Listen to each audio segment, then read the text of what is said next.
Welcome back, Coren show on freedom of speech, human rights commissions, and again to emphasise much of the work of human rights commissions is noble work, it's good work. People's lives have been made the better for it. Very specific area here of freedom of expression. Now, I mean, you have become an icon for some people, on both sides, I have to say. Bernie Farber, Bernie Farber. Why is Bernie trying to limit freedom of speech in this country? Why are you? Well, you know, I guess that's a question of the moment. Look, the bottom line is this. Bernie Farber's trying not to do anything other than to promote a law that Canadian Jewish Congress and the Canadian Jewish community has fought for years. And we felt relieved, we felt comforted that the Supreme Court of Canada actually found favor in terms of ensuring that a proper fence of protection is built around speech that could be injurious to society. You know, this fallacy that the Canadian Human Rights Commissions go after people. And if you read some of the blogs, you would think that they have a police force and all they do is, you know, they sit in front of their internet consoles and look for hate speech. It's not how it works. People make complaints. Complaints are then adjudicated as to whether or not they fall within the limits that the Supreme Court of Canada, you don't have to agree with the Supreme Court of Canada, but certainly the Supreme Court of Canada has judged to be constitutional. And if it is, and it comes before a tribunal, it is then adjudicated within limits of the law. I mean, here's another fallacy that's propagated, that somehow the tribunal process is illegal, that it doesn't have evidentiary procedures, that it skirts the law. It's nonsense. It's complete nonsense. They run in the same way that labor tribunals run. I should tell you, by the way, that tribunals dealing with mental competency, for example, where people can actually be put into locked facilities for years, operate on the same kind of civil procedure as do tribunals. So this nonsense that they are, quote unquote, you know, illegal procedures is crazy.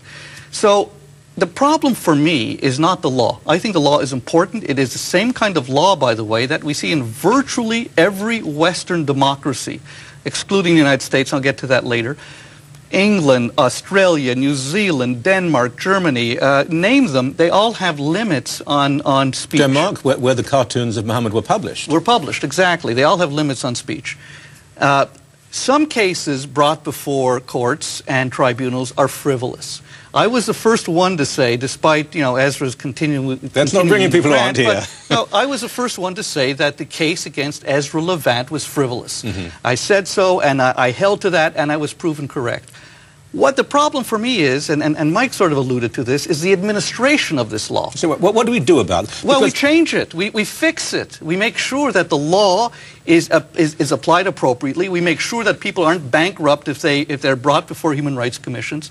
We make sure that a case doesn't take 10 months before it gets anywhere, and then it's summarily dropped. There's no need for all of this. Now, Richard Moon, Professor Richard Moon, has been brought on by the Human Rights Commission to take a look at all of the issues surrounding Section 13, and his report's coming out, I think, in a week or so. And there we will have some basis with which to have a discussion. Okay, so you're saying then the law in itself, that the theory, philosophy, the ideology is acceptable, but the administration has been clumsy and extreme. Absolutely. Are there agendas at work? Because look, I have never met anyone who's brought a complaint to a Human Rights Commission.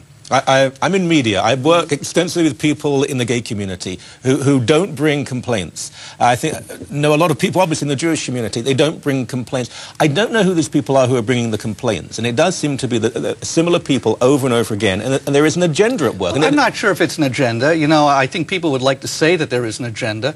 Canadian Jewish Congress, I suppose, has an agenda. We don't like Nazis. You know, we don't like Nazis. You should be more tolerant. It's all about tolerance, Bernie. I guess I should be, but we have an agenda in which if we see speech that we believe is a violation of Canada's law, we use the law in order to ensure that we are protected. And we, of all people, understand that words have meaning, and sometimes words have pernicious and poisonous meaning. Okay, so someone in Dad's basement writes on a blog that all Jews are evil, trying to take over the world. This is obnoxious stuff. Now, we can talk about that in a moment, but Catholic Insight magazine, I read a column every couple of issues for that. I disagree with much of their editorial, but I do write for it. Small magazine, it's a conservative Catholic magazine. Advice, if you're not a conservative Catholic, don't read it. They've been taken to human rights commissions, cost them $20,000 plus. Now, it's not done. And it's not done. And apparently now there's someone who has, poor guy, has to read through the magazine each time to make sure that they're not breaking the law again. They lose their stamp duty grant from the government. The case was brought by someone who is fairly well known for bringing such cases and didn't like their views on homosexuality, which are actually Catholic Church teaching. Well, this is surely the point of absurdity. Well, it's a point of absurdity if, in fact, there is a legal defense to it. And, religion could be a legal defense. I don't know the case that you're referring to. Who pays for their legal defense? No, I'm talking about having a legal defense in terms of what you're writing about. If it's a discussion on religion, that's a legal defense. If indeed that is, I don't know what the case is that you're referring to. All I know is this. I don't know who brought that case forward. I do know that we live in a land of laws. And if a person happens to be gay and reads something in a magazine that he believes, not as just offensive. I mean, we have the right in this land to be offensive. Mark Stein has the right to be offensive. He doesn't have the right to promote hatred. He doesn't have the right to violate Section 13 of the Okay, let me ask you Rights this. Act. Let me ask you this. I believe marriage is and can only be between one man and one woman. Anything else is not marriage. Is that offensive? Absolutely not. To some people, it's deeply offensive. To some people, it may be, but it's not offensive on its plain face. It's not offensive. I can read, and I brought some examples of what is offensive.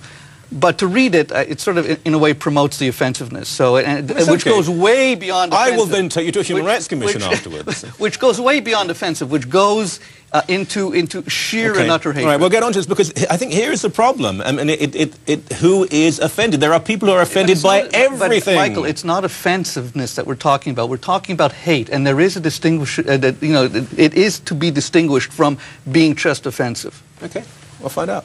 In a few moments, commercials are all superb. Buy every single thing. Christmas is coming. Don't go away.